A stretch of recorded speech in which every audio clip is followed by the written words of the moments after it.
السلام علیکم ورحمۃ اللہ وبرکاتہ۔ ناظرین محترم، رمضان المبارک کا بابرکت مہینہ تیزی سے گزر رہا ہے۔ آج میں پیغام دینا چاہوں گا ان لوگوں کو جو روزے نہیں رکھتے اور کہتے ہیں کہ ہمارا کام بہت سخت ہے، ہم سے روزہ مکمل نبھایا نہیں جا سکتا، ہمیں بہت شدید بھوک لگتی ہے۔ جس طرح مزدور اور مستری وغیرہ کام کرتے ہیں ان کا کام بہت سخت ہوتا ہے، لیکن اللہ کے ہاں یہ عذر قبول نہیں ہے، کیونکہ نبی صلی اللہ علیہ وسلم کے دور میں بھی رمضان آتا تھا اور صحابہ کرام روزے بھی رکھتے تھے، اور رمضان کے دوران بہت سی جنگیں بھی ہوئی ہیں، تو اس وقت موسم کی شدت آج سے بھی زیادہ دگنی ہے۔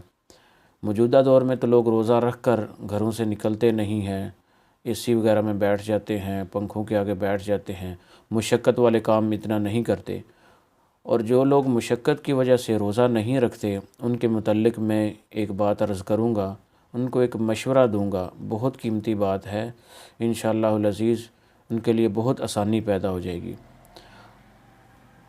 اس طرح کریں کہ پورا سال آپ رمضان المبارک کے لیے کچھ پیسے علیحدہ کر کے رکھتے جائیں کہ یہ ہم نے رمضان المبارک میں ہی خرچ کرنے ہیں اور مکمل رمضان المبارک عبادات میں گزارنا ہے، روزے رکھنے ہیں، نماز اور تراویح پڑھنی ہے۔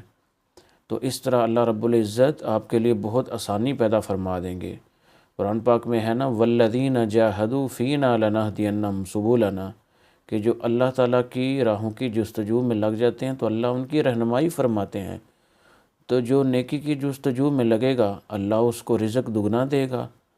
انما الاعمال بالنیات، انسان کے جو اعمال ہیں ان کا دار و مدار اس کی نیت پر ہوتا ہے، تو اس لیے آپ نیت کریں، انشاءاللہ العزیز اللہ رب العزت آپ کے لیے آسانیاں پیدا فرمائے گا۔